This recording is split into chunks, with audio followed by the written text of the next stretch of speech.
എന്നോട് ഇപ്പോഴും ഒരുപാട് പേര് ചോദിക്കുന്ന ഒരു ചോദ്യമുണ്ട്, എവിടെ പോയി എൻ്റെ പഴയ ഫ്രണ്ട്സ് ഒക്കെയാണ്. എനിക്ക് മാത്രമൊന്നല്ല, ഒരു 23-24 വയസ്സ് കഴിഞ്ഞ് ഒരുപാട് ആളുകൾ ഫേസ് ചെയ്യുന്ന ഒരു ക്വസ്റ്റ്യൻ തന്നെ അത്. പഴയ ഫ്രണ്ട്സ് ഒക്കെ എവിടെയാണ്? ഒറ്റ വാക്കിലൊരു ഉത്തരം പറയാൻ പറഞ്ഞാല് അറിയില്ല. ലൈഫിലുണ്ട്, അവിടെ ഇവിടെ ഒക്കെ ആയിട്ടുണ്ട്. പക്ഷെ കൂടെ ഉണ്ടോന്ന് ചോദിച്ചാല് കൂടെ ഇല്ല. എന്താ സംഭവിച്ചതെന്നൊന്നും അറിയില്ല. പക്ഷെ എപ്പോഴും മനസ്സിലായി, ലൈഫ് എന്ന് പറയുന്നത് അങ്ങനെയാണ്. ഒരു സമയത്ത് നമ്മൾ ഗ്യാങ് ആയിട്ട് നടന്ന ആളുകൾ ലൈഫ് ലോങ് കൂടെ ഉണ്ടാവണമെന്നില്ല. കാരണം പല പോയിന്റിന്നും ലൈഫ് നമുക്ക് കാണിച്ചു തരും, ഇനി ഒറ്റക്ക് പോകണം, ഒറ്റക്ക് പോയാലേ ശരിയാവും. അങ്ങനത്തെ ഒരു സ്റ്റേജ് എത്തുമ്പോൾ നമ്മൾ പോലും അറിയാണ്ടാണ് നമ്മളൊരു ഗ്യാങ് എന്നൊക്കെ മാറിപ്പോവാ. അല്ലാതെ മനഃപൂർവ്വം അവരെ ഒഴിവാക്കി അതിൽ നിന്ന് ഒഴിഞ്ഞു മാറുന്നാവില്ല. സാഹചര്യങ്ങൾ കൊണ്ടാവും, പല സാഹചര്യങ്ങളും ഉണ്ടാവില്ല മനുഷ്യന്. ചിലത് അറിഞ്ഞുകൊണ്ടാവും, ചിലത് അറിയാതാവും. പക്ഷെ ഇന്നും എത്രയോ വർഷങ്ങളായിട്ട് ഒരുപാട് ആളുകളുണ്ട് ഒരേ ഗ്യാങ് ആയിട്ട് നടക്കുന്നത്.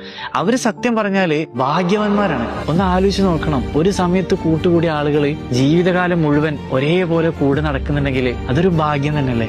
എത്രയോ ആളുകൾക്ക് അതിന് പറ്റുന്നില്ല. വഴിയിൽ വെച്ച് ഇല്ലാണ്ടായി പോകുന്ന ഒരുപാട് നല്ല നല്ല സൗഹൃദങ്ങളുണ്ട്. കാരണങ്ങൾ പോലും അറിയാതെ എത്ര സൗഹൃദങ്ങളാ മുറിഞ്ഞു പോയത്, ഇല്ലാണ്ടായി പോയത്, അകന്നുപോയത്.